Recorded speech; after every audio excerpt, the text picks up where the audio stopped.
Hello and welcome to Across the Buc'n Pond. I didn't actually mute my microphone. That's on me. Welcome to Across the Buc'n Pond, where you have an English guy talk about American football while the World Cup is on. Yep, I don't watch one iota of it. It is what it is. Never got into sport. I got into rugby, then got into American football. So here we go. Um, yeah. So this is a show where we talk about the last game, and unfortunately there was no last game for us. We had a bye week, which was kind of nice, but at the same time kind of made us miss football a little bit. Now we go all the way across the land to go all the way to Ohio and play the Cleveland Browns, a team with a lot of esteem, a lot of history, a lot of culture. You already see my man Bucs score gang in the house. Hello, let's go Bucs, and of course hope the Bucs win tomorrow. We all do, and we'll see. We've got a Browns guest coming up who works for Browns Wire, Corey Kinnan. He will be joining us around in about 20 minutes, 10 to 20 minutes, and he'll be coming in to talk things all Browns and what's going on with them, where we just dissect what's been going on with our Buccaneers. So what has been going on with our Buccaneers? Well, the injury report came out, so let's have a little look at the injury report. And guys, as I always say, hit the like button, strip that subscribe button, and sack that notification button, and you can intercept me in the comments. As always, guys, please jump in. I have no problem with you guys jumping in on us. Get involved. It's what we like. It's how we roll. So let's cover the injuries and inactives for our Tampa Bay Buccaneers going up against the Cleveland Browns. So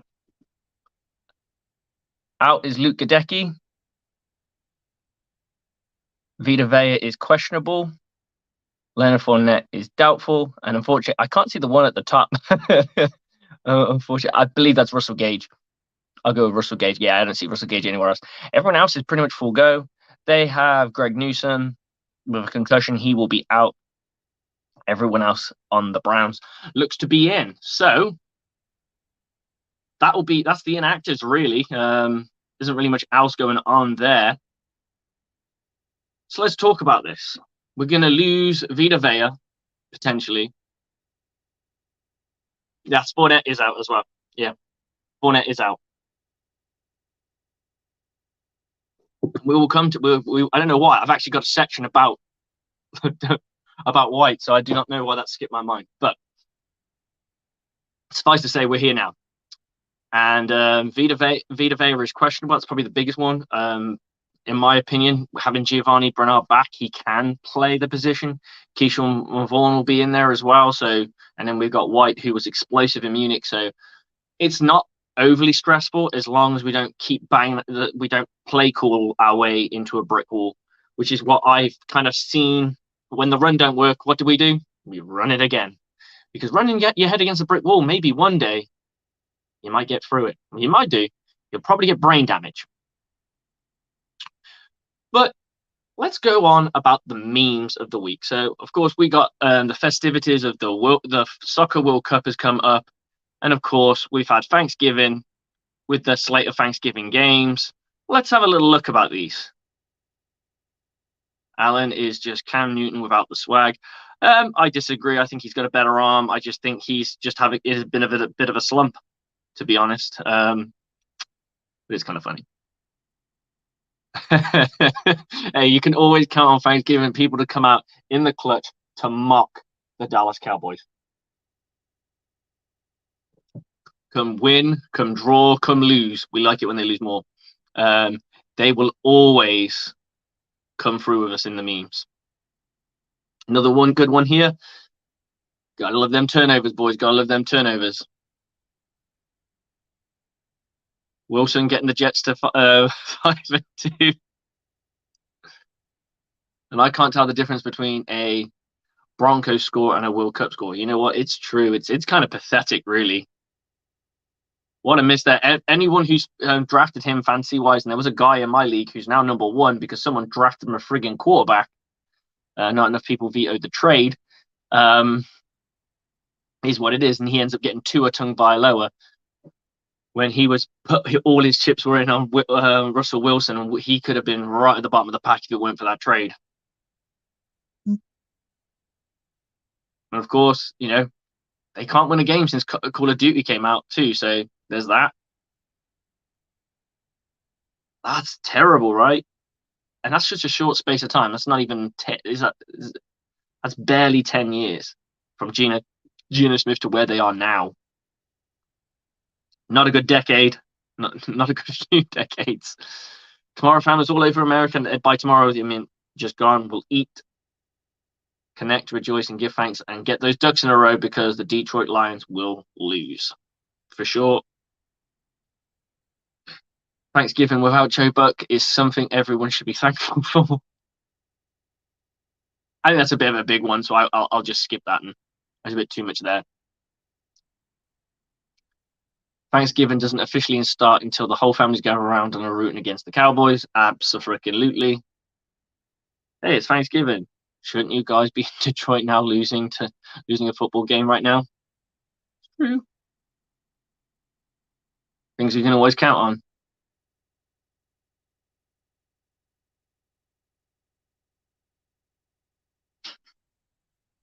Oh, my lord. And of course, we've got this one.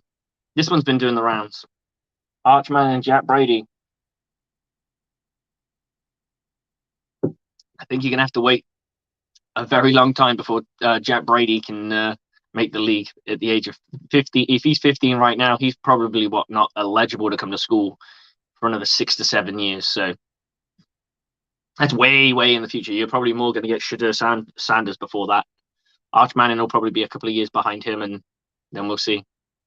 And then we got every World Cup team as an NFL franchise. I quite like this. And of course, I say my England. I'm not an England supporter, so England are the Cowboys, and that is very apt because the Cowboys have "This Is Our Year," and England have "It's Coming Home."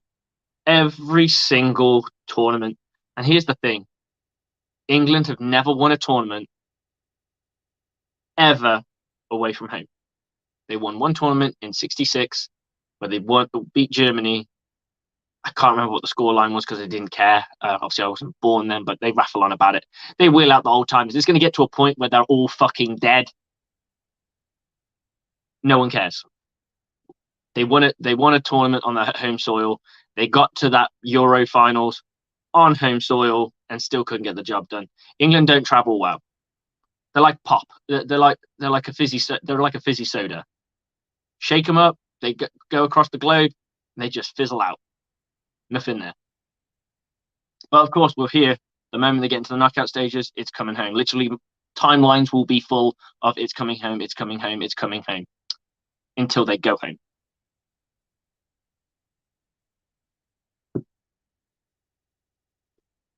Tom Brady coming home from an empty Thanksgiving. Oh, harsh, harsh, very harsh. Tom Brady and Roger sitting together with our family to celebrate Thanksgiving. Well, that's the memes of the week. Let's just have a little look at the comments here.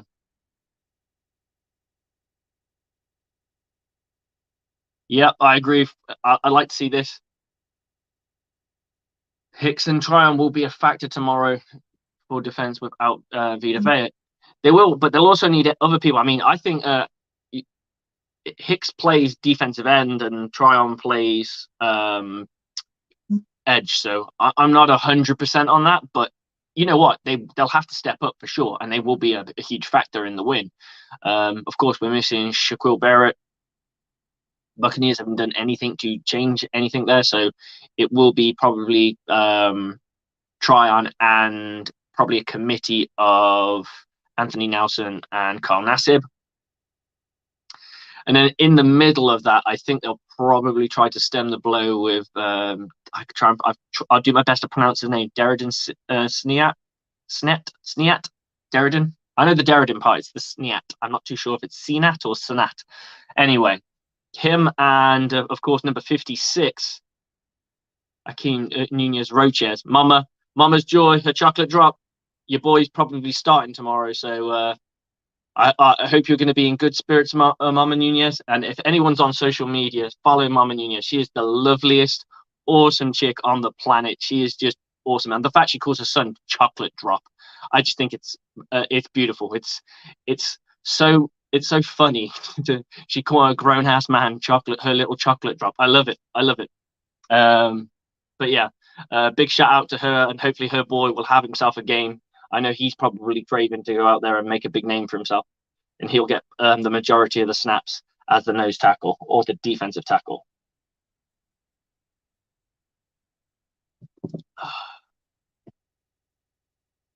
The OBJ saga continues. Not for the Bucs. Bucs are out of that. Bucs are out of that. It's not worth it. It's just not worth it. I'm sick of hearing about it. This has been the most dramatized signing for any team because no team's actually signed him. Look, we know what he's done. If this was Mike Evans, I'm being frank right now. Mike Evans has achieved more in his career, Pro Bowls, All Pros, I believe. If we go down that line, I think we can say they're either on par or on the same yards, touchdowns. He's few and far between, way off. OBJ's like eating his dust at this point. There was a point where they were neck and neck. If this, let's say for the sake of argument, that Mike Evans was the one looking for a job, there would be nowhere near as much media buzz. And I'm not here for it. I'm sick of it. I don't have anything against OBJ because at the end of the day, if people want him and he's obviously talented, well, great for him.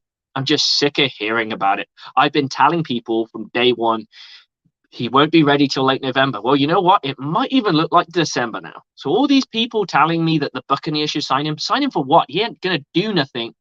He still hasn't done anything. We're about to go into this week. Next week, next week will be a December game. And people are telling me we should sign him in September.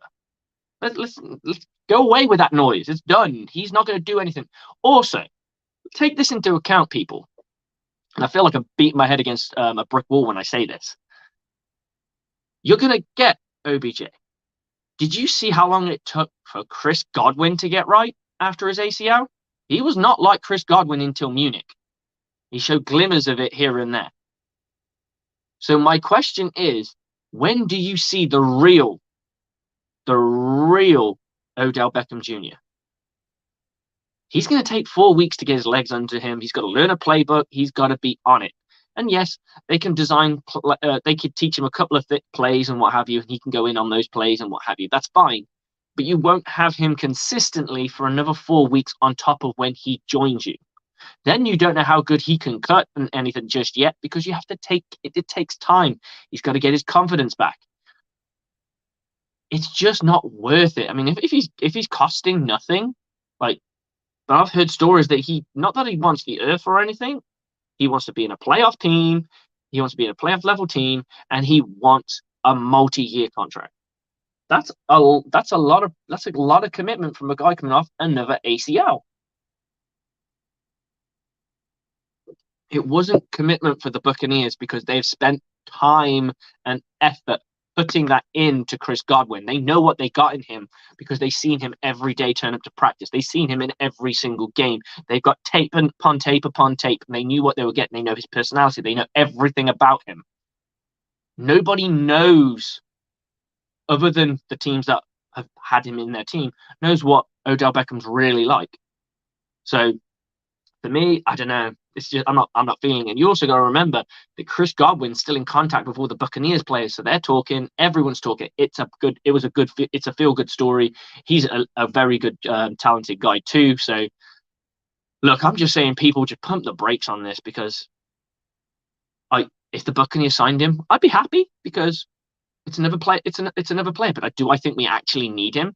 Well, if Munich is anything to go by, we know that Jones can play and still play elite.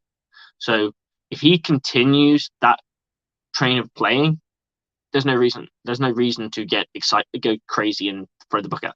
The biggest problem the Buccaneers have is trying to get Russell Gage healthy enough that he can actually play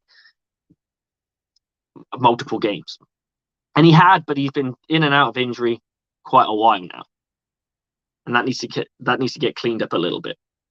Luke Gadecki being out is probably not the biggest problem that the Buccaneers could have right now. There's nothing really there that, and no shade to him, because obviously he's a talented guy, and I keep trying to tell people this. Not every guy we're going to draft is in the second round. Any linemen that we draft in the second or third round are going to end up like Ali Marpet. All right, Ali Marpet was a once in a blue moon type of player to go from Division 3 college and stack up amazingly in the NFL. And what did he do? He ticked every single box and walked away with his health and lost a shit ton of weight. And is living his healthiest, best life, I guess. And good for him. But not everyone going to draft him. We drafted a guy from the MAC, to play in the NFL against premier pass rushers, interior D linemen. Yeah, not scrubs, not other MAC players. I'm not saying there's no slate on anyone who's from the MAC. I'm just saying it's probably going to take a guy from the MAC a little bit longer to acclimatize to the NFL than somebody, say, from the Big Ten or the SEC or a Power 5 school. Now, there are those that are exception to the rule, but I'm pretty sure if you go back in history, you'll find that SEC Power 5 content. I don't want to say SEC too much, but Power 5 talent tends to start and lower level teams from the Group of 5 and the other the FCS and the other subdivisions will take a little bit more while to bed in. That's why they're 4th round picks, because you see them as potential, not as guys who are going to walk into your team and start straight away. Let's continue. The Lions almost beat the Bills. Yep. But you know what they say? Almost isn't the same as actually winning. Like,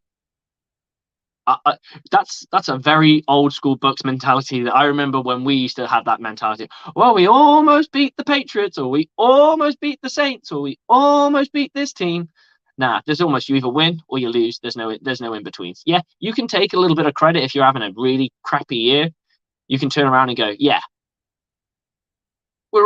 we didn't look bad. We had a game where we were on it, but you got to turn those into wins. The Lions last year had so many losses down to a couple of points.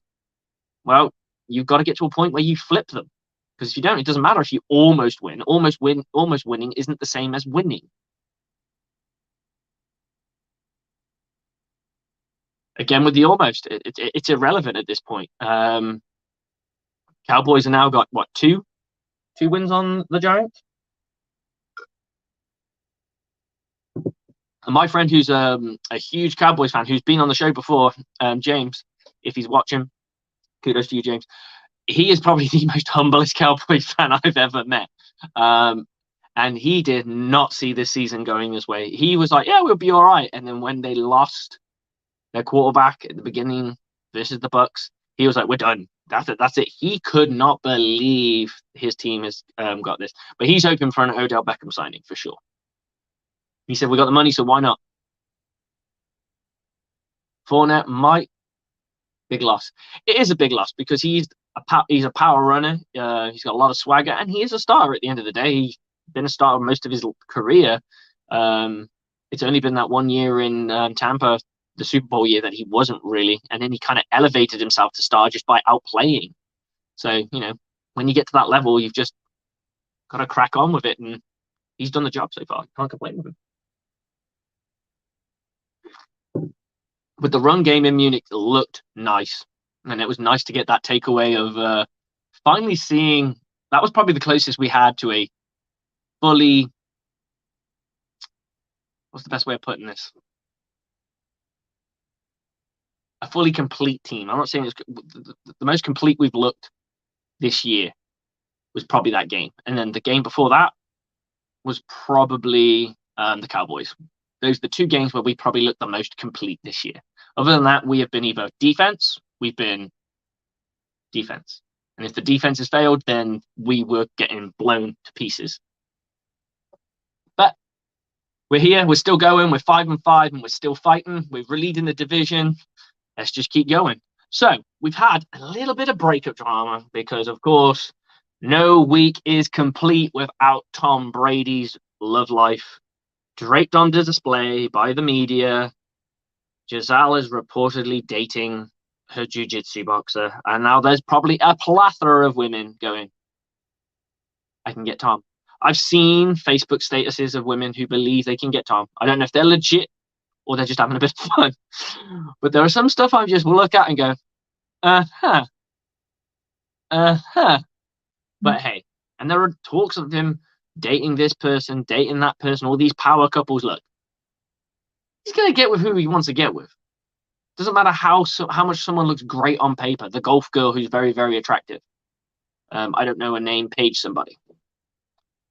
Look, he's going to go with someone who fits his bill, right? He's not going to go with somebody the media wants him to get with, all right? There was all that talk about, what's his name? Oh, my God, Pete Davidson and Gisele Bündchen. Yes, because that relationship makes absolute sense. She's going to pick, and to be honest, I don't find him funny. We don't really get Saturday Night Live over here, so I've not seen that. But I've seen films of him in, and they are atrocious.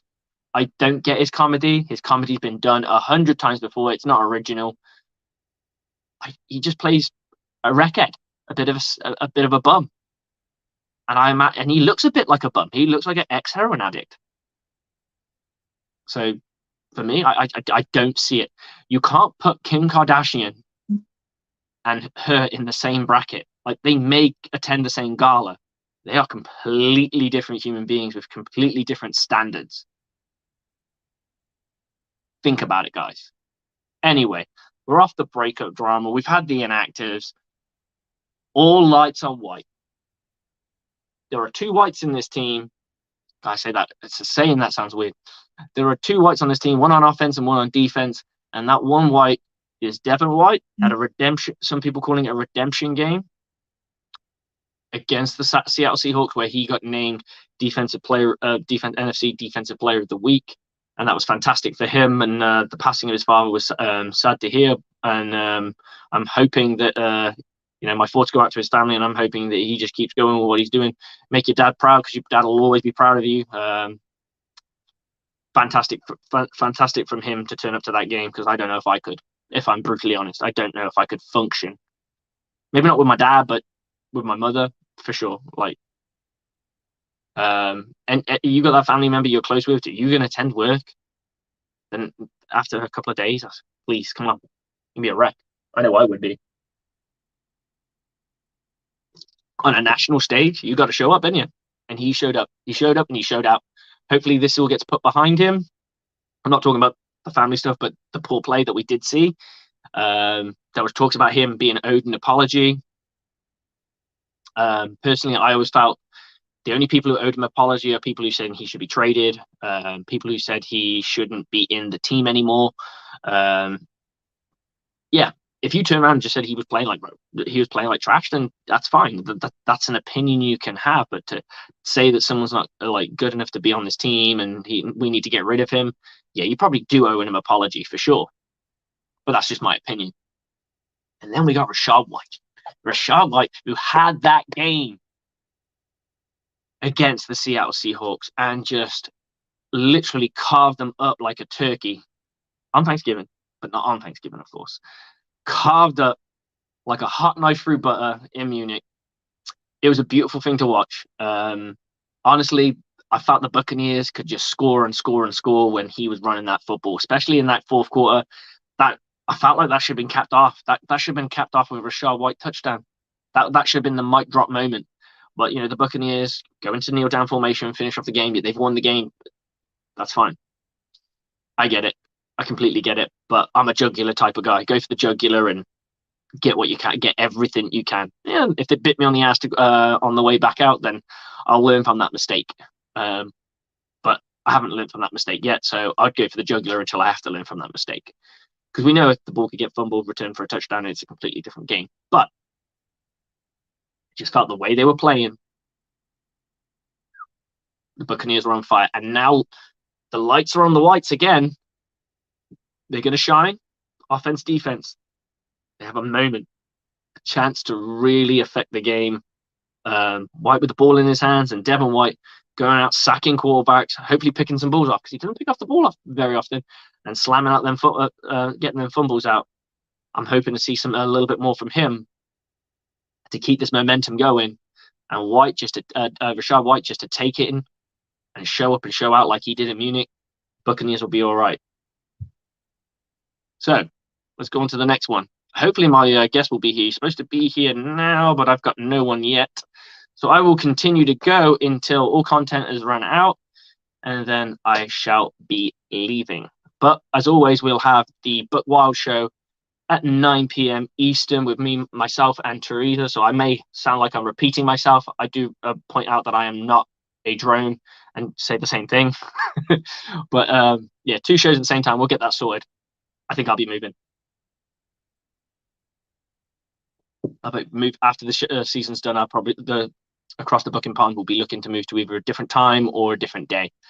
Sorry, a different day, more than likely.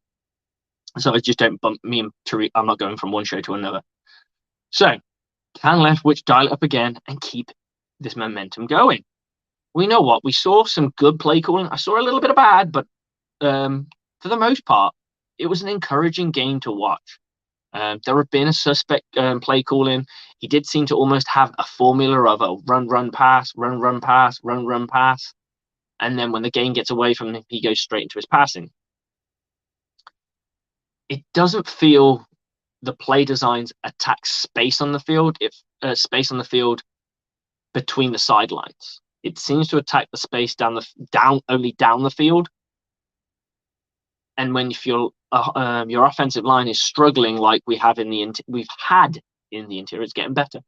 Had in the interior, then those blocks don't hold as long. He gets rid of it quicker, and it's easy to defend because your defensive backs only have to backpedal 5 to 6 yards, maybe 10, and the ball's already out. So it's not like they're defending much space because the ball's coming out so quick. There's no space. The space is not being defended. So we do have our first guest, and I will be bringing him in just a moment as I wrap this up. So yeah, I want Leftwich to get his mojo back and really bring it to town and just do his thing, because he seems to be getting on the page.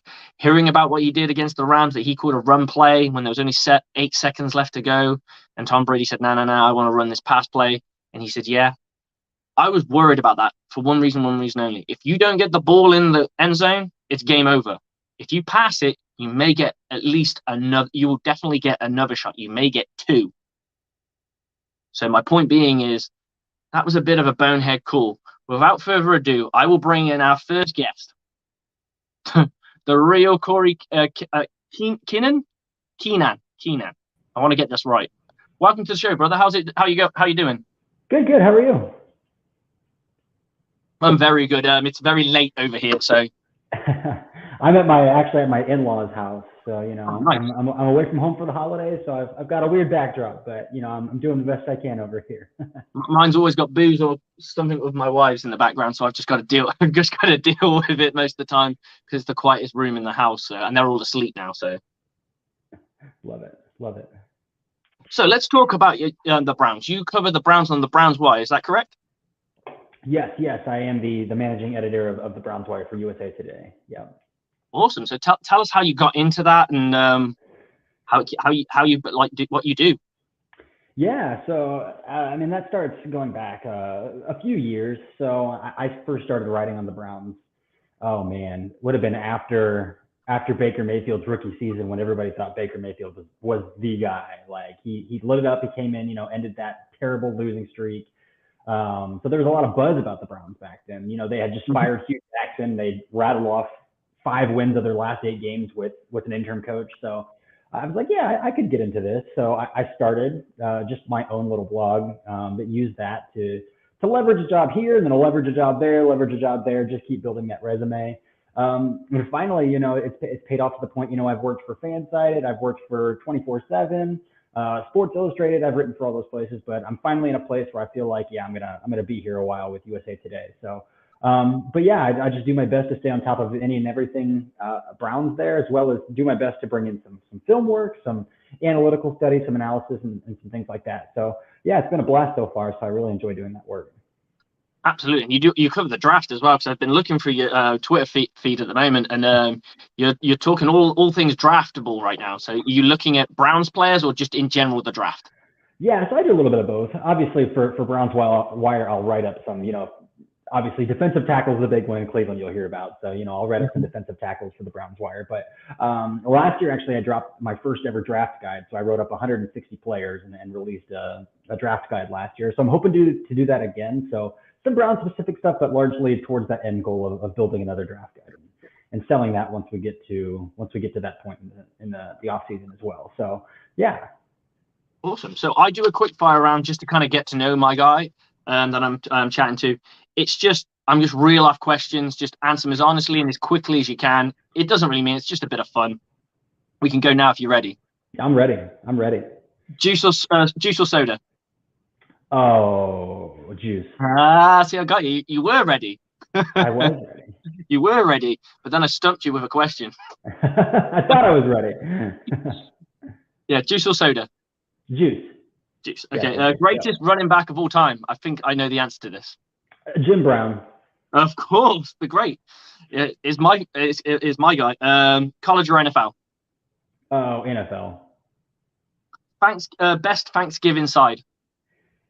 Mac and cheese. Okay. Worst Thanksgiving side. Stuffing. Hate stuffing. Hate nothing. Respect. It's all good. I'd go with cranberry sauce. I'm not. That's a good one too. Yeah. Not my favorite. My wife loves it. I'm not a big fan of it. We have it at Christmas because we obviously don't have Thanksgiving over here. Greatest NFL moment for you?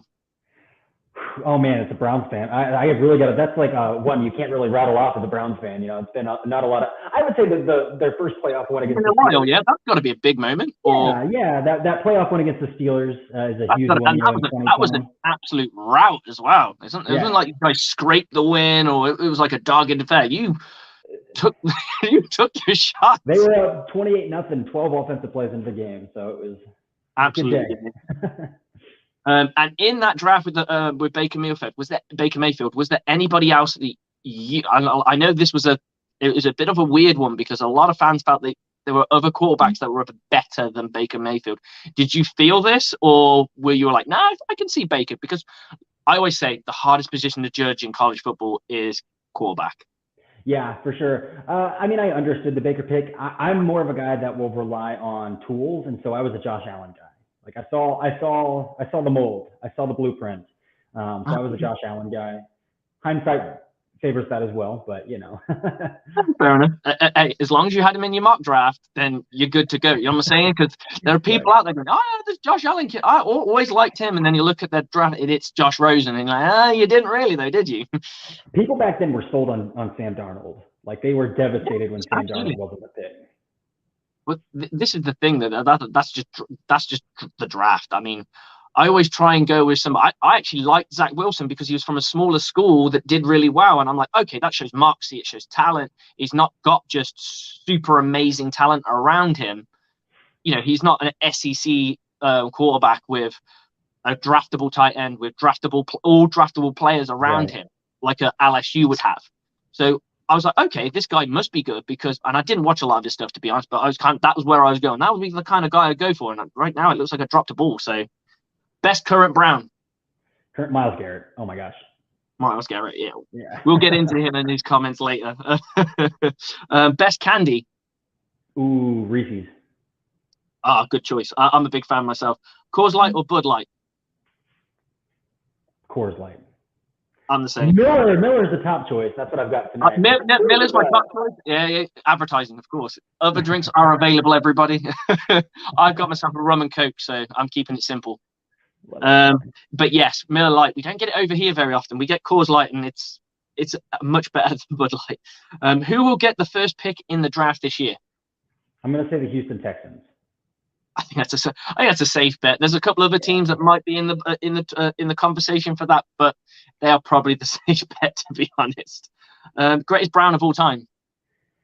Jim Brown. I kind of felt that was in the same vein, but you got to go. You got to go. Sum up Browns fans in just a few words. Oh gosh, depends what side of Browns fans you encounter. They're definitely wild. drunk. Very, Um, very loyal and very drunk. Very Comes loyal, very drunk. Those are a good place to start with Browns fans. Even like, I mean, I remember going to a game in December in 2017, the year Deshaun Kaiser was the starting quarterback. The year they went 0-16. Again, it's miserable. It's December. The stadium's still full. Like, people still go to the games no matter what. So very loyal, very drunk is a good way to describe It's a it. good combination. It's a good. It sounds like a rugby kind of vibe. That's very, very drunk and very loyal. It's very rugby-esque. Um, Christmas or Thanksgiving? Christmas. Christmas. You have to go against one. Who's your biggest rival? A Raven, a Steeler, or a Bengal? Steelers. Steelers. Ooh, yeah, I'll stick with Steelers. Yeah. The Ravens Well, are tricky though yeah, because of Art Modell moving the Browns to Baltimore. So that's yeah. that's Makes it a subject. makes it very. It adds a little layer on the cake, so to speak. Yeah, but Yeah. definitely still When Steelers. you beat Yeah. them, it's probably extra satisfying. Mm-hmm. Absolutely. Was Odell the problem, or was it Baker? Baker Mayfield. Respect. Best burger place. So we're talking like your McDonald's, your real super fast food chains. Of the fast food chains, ooh, yeah, I actually Wendy's. I like Wendy's. I want to try a Wendy's. I've never had one. The closest I got to something different when I was over there was a Popeyes, but that's obviously not a burger. Okay. How far would the Browns go? Not far. I tend to think their season's probably over. So Monday night football, Sunday night football, Thursday night football. Which rules and which sucks to watch? oh, Thursday stinks. Thursday stinks. Easily. I like Monday Night Football the best though. Monday night's great. Awesome. And then finally, what is your game snack? Oh, I like popcorn. So I'm just a big microwave popcorn guy. It's You my can't be go-to in a snack. popcorn game. We got a Yeah. popcorn maker. I quite like pretzels myself. Pretzels and beer. Okay. Can't go wrong. Can't go Love wrong. it. So you're going into this stretch. You're seven. You're 3-7 up against the 5-5 Buccaneers. It's not an impossible game for you guys, Mm-mm. but the Buccaneers seem to have found a bit more mojo when they were in Munich. They got their mojo in Munich. What is it about this Bucs team that you are going? This could be the problem. Oh, Tom Brady off of a bye week going against one of the worst defenses in the NFL, worst run defense in the NFL. So I know the Buccaneers have the worst run offense in the NFL by a pretty healthy margin, but the Browns have the worst run defense by an even worse margin. So, but what scares me the most is definitely Tom Brady off of a bye week. Again, he's still throwing the ball all over the yard, still finding success through the air. So Browns first round pick in 2021, Greg Newsome is out with a concussion. So it'll be Denzel Ward and Martin Emerson, their third round rookie, starting at corner again this week. So definitely worrisome, especially this Browns secondary has been really prone to blown coverages as well. So that's what concerns me the most would be Tom Brady off of a bye week. So I would go with your biggest strength is your run game. Yeah, And, absolutely. and if it was a couple of weeks ago, I would say you've got nothing to worry about.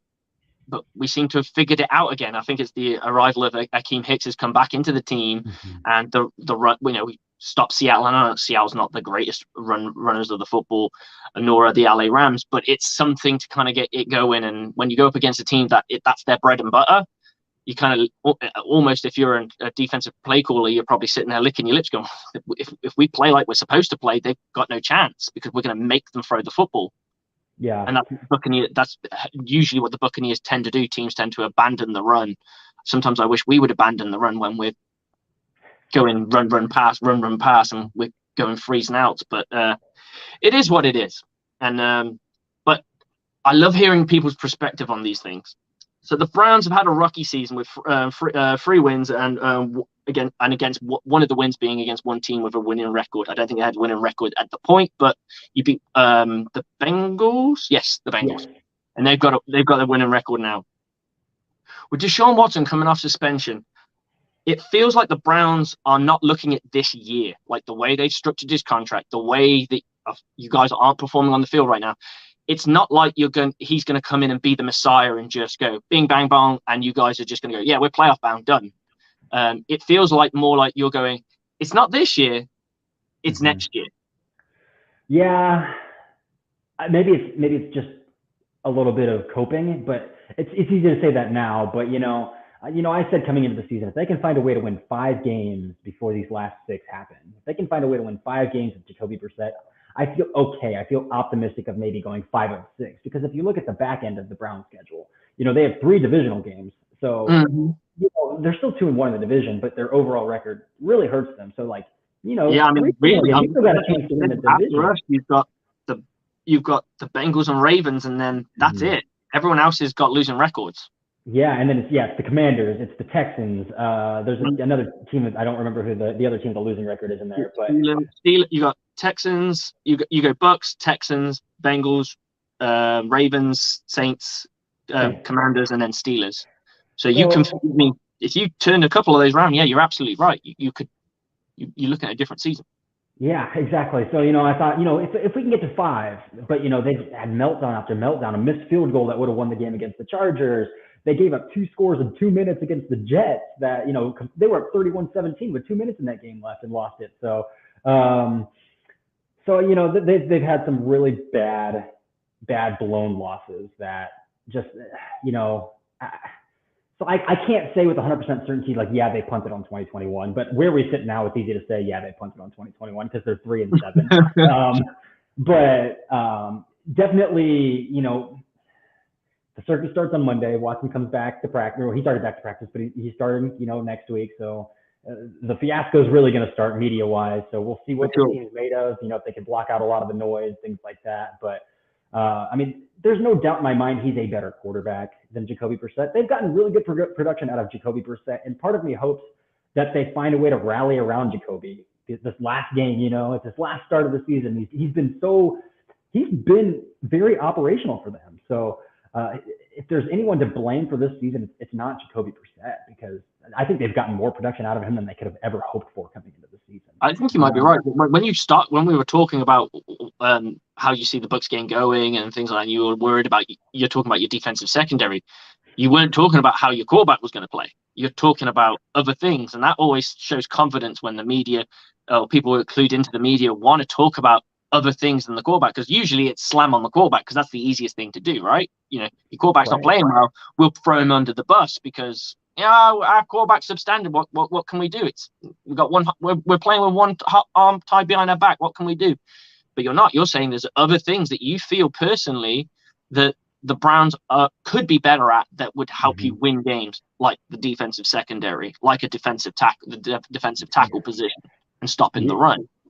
Absolutely, yeah. Because I mean, looking offensively, the Browns right now using DVOA, Football Outsiders metric, they're fourth. They have the 4th most efficient offense in the NFL. 7th best against the pass as a passing offense, and fourth best on the ground. But they're the 4th most efficient offense in the NFL with a backup quarterback. So yeah, I mean, it's 100% stopping the run. There's some metrics out there that show that the Browns' run defense is the worst run defense since at least 2005. So they are abysmal. They're playing practice squad players at defensive tackle. Their starting Mike linebacker got hurt. Their backup Mike linebacker got hurt. So they're just an abysmal team at stopping the run. So were you hoping Rashad White in some fantasy leagues, you should go ahead and start him. Yeah, absolutely. Were you one of those? Were you one of those fans that probably felt like maybe the Brown should maybe have looked at after going someone like Ndamukong Suh? Yeah, I mean, Ndamukong Suh wasn't necessarily great last year for the Buccaneers. No, but he adds a level of ferociousness. Yes. But like more out of the people around him, because we feel really. I've said the Buccaneers team looks kind of flat on the defensive line. It doesn't feel like it bears its teeth very much. I mean, it's been effective here and there, but I'm talking about like more of the interior line. Vita Vea is like, more than anything, he is a showstopper, and he will not be. He's very doubtful to play this game, so it'll be all down to a backup player here. So the run game's really going to be, I think, probably the chess match in this game. Yeah, with Ndamukong Suh specifically, him and Linval Joseph both, because they both just signed with the Eagles in the past week span. But I don't think those guys planned to play football until it got late in the season, until they knew they could sign with a contender. So I do feel like, I do know that the Browns were kind of in talks with him, and they continued to reach out to the agent. But I have a feeling Ndamukong Suh wasn't going to suit up till, those aging vets tend to do that. tend to chase rings near the end of their career. So week 11, Eagles are best team in football.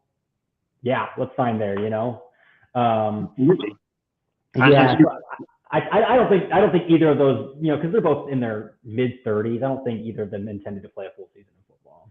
No, I don't think so. I think they were just going to see what offers came their way, and if there's an offer you can't refuse, then go along with the ride, go along for the ride, and see what's going on. And like you said, yeah, you got the best team in the NFC at this point ringing you up saying we want you to come down and play for us, and you're looking at what they have defensively, and you're going, well, yeah, I mean, I've watched you guys, and yeah, you guys look good. You could do my service. I can be serviceable. I can come back, and you'll come Yeah. back. Yeah. They'll be ready to go. So now you've got Deshaun Watson's now in practice, and as you said, the media circus won't really start till he's able to come back and actually play a game. That's when it will all kick off. My question to you: did you feel this was the right decision for the Browns? Because obviously this was a very controversial decision. It affected a lot of people. I know this is a difficult question to ask, but as far as I'm concerned, there is no wrong answer. We're talking about a football player on the field. I get that. But even with the drama that comes along with it, how did you feel about this whole process that the Browns went through? Yeah. What it comes down to is they had to move on from Baker Mayfield. Like that was the starting point. Is there's no way the relationship between him and Kevin Stefanski is bad. Baker Mayfield, you could blame his shoulder if you want, but this season tells a story that he's not a starting quarterback in the NFL either. Like, so getting that production out of him they got in 2020 to win a playoff game is in my opinion, a testament to Kevin Stefanski. I'm a Kevin Stefanski truther. I believe in him. I think he's a great head coach. I think he's a great offensive mind, obviously, with what he's working with and still operating a top 10 offense. But I think that was the starting block is we can't bring Baker back. He cannot be the starting quarterback in 2022. And then from there, I know they went to Russell Wilson. And Russell Wilson is Russell Wilson, who's going to say, I'm not going to go to Cleveland. I'm not going to Cleveland. So I know they went to Russell Wilson. I know they explored other avenues. The football side of it, yeah, I get it. He's 27. Yeah, he's been a top 4 quarterback, and he's still in his prime. It's just not a move that's easy to get behind. Absolutely. When you're looking at the full picture, it's a move like you can't get behind. From the football side, yeah, I get it. They mortgage their future on a franchise quarterback, on an elite franchise quarterback. Taking the blinders off, it's away from just football. This is hard. That's a hard one to swallow. It is, and it's a weird. Even though as controversial it is, trust me, once the wins come in, it'll be forgotten.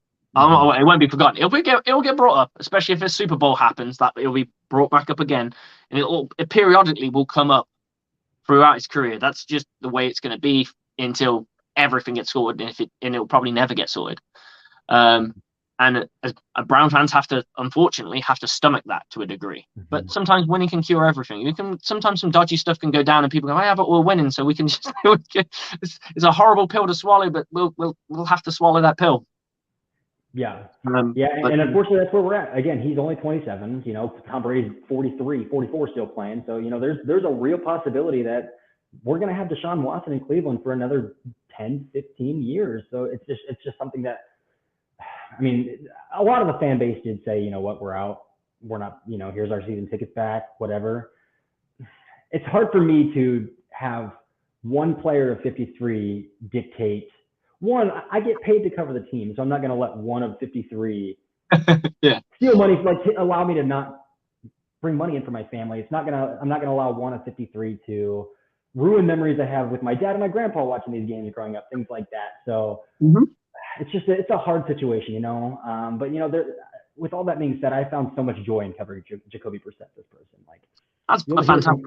That's the great thing, because you're adding a layer to his personality as well, because you're giving him you're giving him more of a platform to talk about this guy that wouldn't necessarily get to be talked about, and he is having his moment in the sun, so to speak, starting for an NFL team and potentially showcasing what he could do to other teams. I mean, obviously the teams that are mostly going to be interesting are going to be quarterback needy teams, but there'll be a team that has talent that potentially could be in the buy-in for him, and it could end up in a Geno Smith scenario, which was a big surprise to a lot of people. So it's always good. But I always love the the underdog stories, and I'm not just talking about like the team matchups, but more the underdogs within the team, the guys that don't not necessarily get all the credit when they shine. I love it when you see like when Rashad White got his moment in Munich and he took off and had his moment. That was great to see. It was great to see. And Devin White is a major talented player, but he was going through some controversy at the time, not playing very particularly well. He was struggling, got called out by Warren Sapp from the of the Hall of Fame, and finds out his father dies, and then goes off and has one of the greatest games he's ever played in. And it's that kind of story that I find more fascinating than just talented player plays very well. Well, the story's been done over a million times. So, but it's those smaller stories like, for example, when we played against the Rams, it wasn't your Mike Evans, it wasn't the Chris Godwins. It was a little guy called Scotty Miller and a fourth round pick that finished that game off, and we won. That's the story, and it's stuff like that that I think makes this game so beautiful to watch. When you see a quote unquote nobody wide receiver or a running back having their game, like this, how much it must mean to them after that's done. That game ball or that touchdown ball that they score with, it's got to be pretty darn special. Yeah, I definitely agree with that. And anybody you talk to in the Cleveland media, or he's been with Indianapolis, he's been with New England, he's been in Cleveland now. Everybody loves Jacoby. Like, nobody will have a bad thing to say about that guy. So I'd love if he came back as the backup quarterback next year. But I tend to think that he's played himself into an opportunity to probably sign with a team that's going to draft a rookie. So he's going to sign with a team that's going to put him in a position to start while they kind of build a rookie up behind him. So and that's great on Jacoby.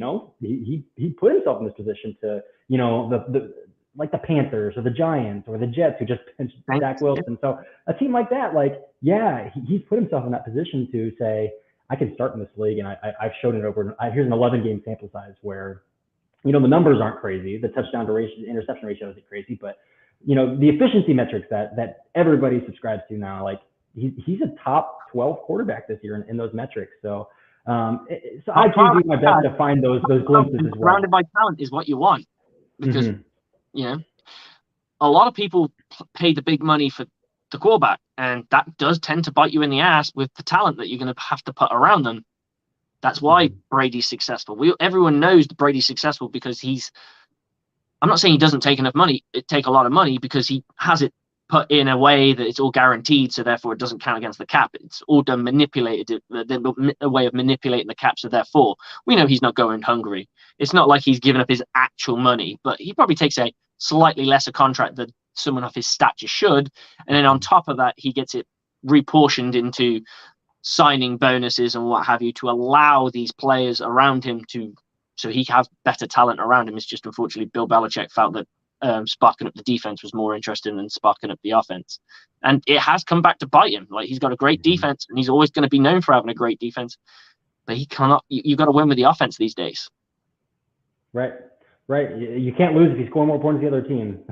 What's the goal of the game? They can't. With their backup quarterback, again, as good as and as efficient as their offense has been, they're giving up way too many points per game, way too many chunk plays, way too many yards on the ground, and it's not a sustainable model when your quarterback is Jacoby Brissett.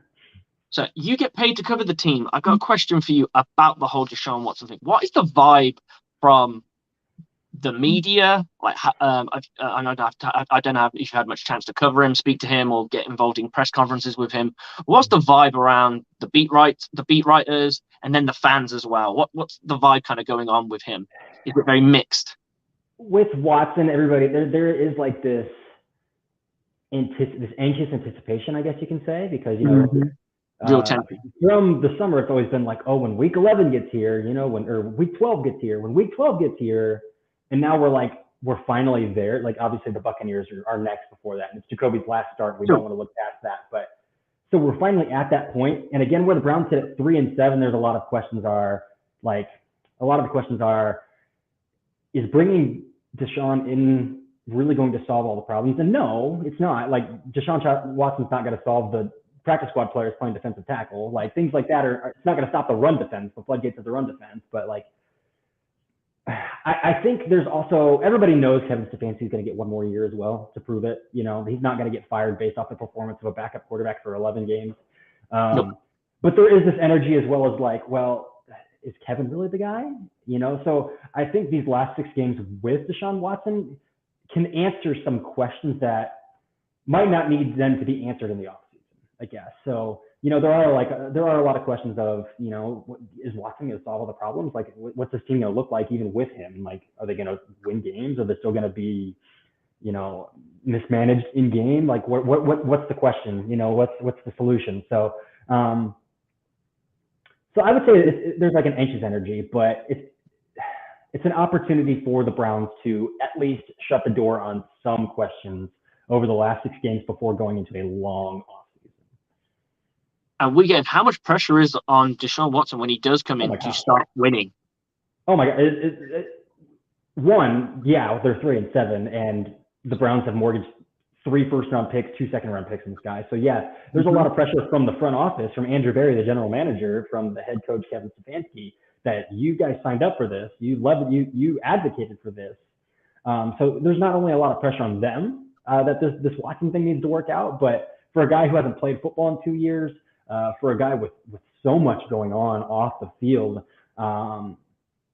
yeah, if he doesn't play well, he's gonna get absolutely toasted on social media. He's gonna get absolutely roasted in the media. So for him, I would say there's a lot of pressure for him to succeed on the field as well. Because if he doesn't, then it's all going to come crashing down. Absolutely. With him and with the current regime in Cleveland. If Deshaun Watson does not play well, it's all coming to the ground. And Myles Garrett, amazing player that you guys have, has come out and said that, I'm just going to read off the quote here. I'm paraphrasing here. We're too good to have a good of a team to have this record that we have right now. What was that big like? What was the feeling of that around Cleveland, and how you guys took that? Because if I heard that, that is bang on. Like, you are too talented. Yeah.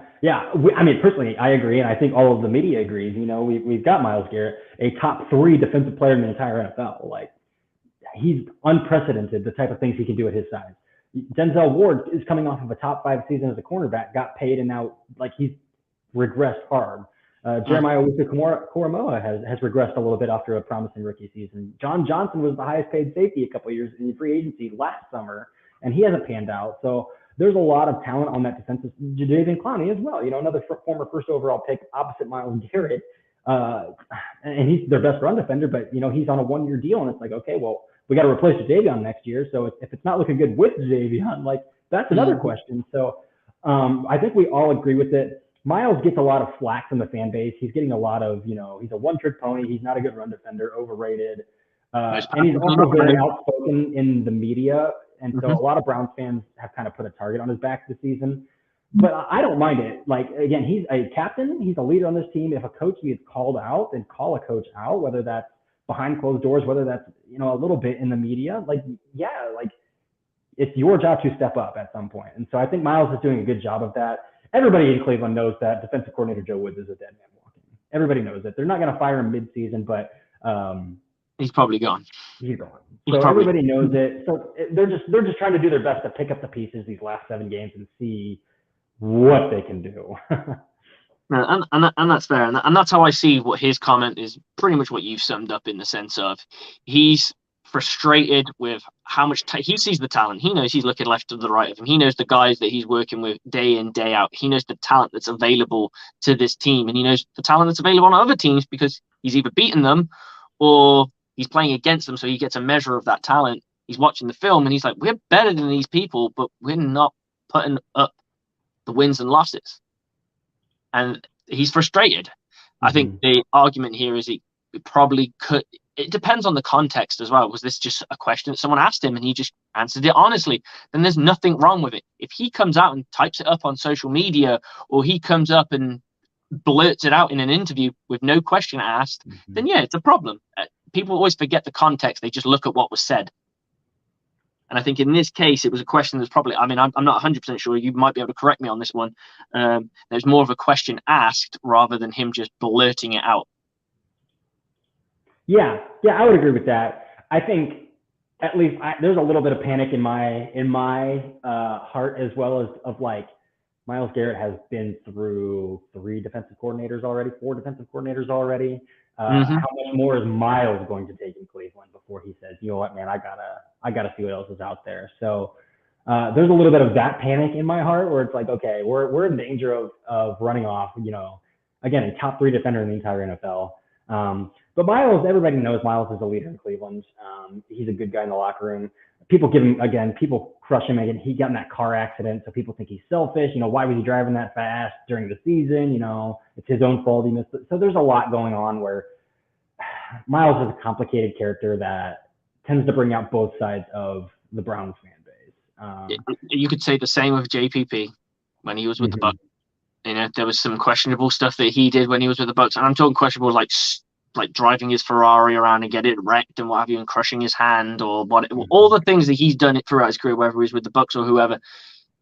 But no one could doubt what he did on the field. Like some of the stuff off the field was a bit goofy. Like you were like, really, you think that's a clever idea? And then you go and see what he does on the field, and you're like, oh, okay, you just do you. just try and come back healthy this year. Yeah, the more healthy you are, the better we seem to do. So we'll take that. I'm just going to wrap up because I don't know how much longer I've got you, but I've got another show that I'm going to do in the next 40 minutes. So I'm just going to wrap this up with a couple more questions, and then we're going to let you go. What do you want to see the Browns establish tomorrow? They got to find a way to get back in their run game. The past 3 performances, especially the past 2, has been bad. Nick Chubb averaged 1.5 yards per carry last week. So, wow. And then the week before that, half of his yards came on 1 long touchdown run. Other than that, he averaged less than 3 yards a carry. So, run game has not been great the past 2 weeks. Again, it helps Vita Vea is not in, but the Browns also put their starting center Ethan Pozick on IR this week. You know, and he's been a top 3 center by PFF, graded by PFF this season. So he's on IR. Wyatt Teller hurt his calf a few weeks back, and he's playing through it, but he was bad last week. Like, so Wyatt Teller's not playing his best football right now either, and he's usually a top guard in the NFL. So right tackle Jack Conklin, you know, he's battled injuries the past few years, and he doesn't look the same. So left tackle Jedrick Wills, 10th overall pick in 2020, takes a lot of heat in Cleveland as well because he hasn't lived up to the billing of the 10th overall pick. So the offensive line has a lot of questions to answer still, which is rare for an offensive line that has been dominant. You know, earlier this season, last season, 2020, since Kevin Stefanski's taken over, they've had a dominant run game. But these last 3 weeks have been bad, like bad on the ground. So if they want to have any success, they've got to get Nick Chubb going again. They've got to get that run game going again. It takes pressure off of Jacoby Brissett. Again, he was borderline heroic last week, even with no run game. If you look at the numbers and you watch the tape, but just to take pressure off of him and get back to what they do well, they got to find a way to get it going on the ground again. Absolutely. Now, I always have my own way of doing your prediction. So I don't just say what's your prediction. I always do it a different way. And my way is you're waking up the next day after the game's gone down. You open that paper and you turn to the sports section and it has the headline of what happened in your city or what have you. What do you want that headline to say for you? To me, I would love for that headline to say Browns make most of Jacoby Brissett, or Browns send off Jacoby Brissett with a win. I would love that. Again, I've had nothing but joy covering Jacoby Brissett this year. He's so funny. He's hilarious. He's a great leader, and he's played better than the Browns could have anticipated. So I want to see the Browns reward Jacoby Brissett in this last start of 2022. You want him to get that a bit more riches. He comes out, well, you win this game, you go 4-7. He has 4 wins on his belt. A couple of them big wins as well, like with really dominant performances. And he gets to have his moment in the sun. Obviously, you'll end up starting Deshaun Watson. It all depends on, do you see Deshaun Watson? Here's a question for you. Do you see Deshaun Watson going straight in, or do you think they'll give another week so he can get up to speed? So he's been practicing the past 2 weeks. He was allowed to come back to practice 2 weeks ago. So he'll be first team guy on Monday. He'll be first team guy. That's the expectation. Yep. It's Deshaun from here on out. Yep. For sure. Okay, cool. Well, it's been a pleasure talking to you, sir. And if you ever want to come on again, we usually talk about the game after the game is finished. So usually what I tend to do, we're on a bye week now. We'll just come off a bye week. We'll bring you, if you wanted to, we could bring you back in and we'll discuss the game. We'll kind of review what happened. This is more like the preview. And if you want to next week, if you're free, we can do the same kind of time, same bad channel. And we can just break down the game, what we liked, what we didn't like, that kind of thing. Yes, I would love it. Let me know. Awesome, man. Tell us where we can catch you, what you do, where people can find you. Pump yourself. This is your moment. Yeah, so my Twitter handle is right there. It feels pretentious now that I actually am verified, but I had that handle way back and when I was in college, just as a joke. But You did pay for it. You did that's pay my for it. Twitter handle. Yeah, I did not. Yes, yeah. But again, I'm the managing editor at Browns Wire for USA Today. So Twitter is where I post most. I'll post a lot of film clips, NFL draft prospects, Browns Twitter clips. So now that we're 3-7, I'm doing a little bit more draft work than I would have hoped to have been doing at this point. But those are really the two big places. We'll see in the future about maybe a YouTube channel, things like that. But that's pretty much it for now. Twitter and Browns Wire. Thank you very much, man. Corey, it's been real, much appreciated, and hopefully we can get you back in for next week and we can break down what happens between our Tampa Bay Buccaneers versus your Cleveland Browns. I will see you soon, man. I appreciate it. Thank you so much. Thanks again. Bye. That was Corey Kinnan from Browns Wire talking about his Cleveland Browns, who are going to take on our Tampa Bay Buccaneers in Cleveland on Sunday, 1 p.m. Eastern, or for me, 6 p.m. UK time. And I don't have to watch the World Cup. Guys, it's always been real. You can catch me and Teresa on the Buck Wild Show, which will be starting in the next half an hour or just after a half an hour. As always, Bucks on me, Bucks on free. 1, 2, 3, go Bucks!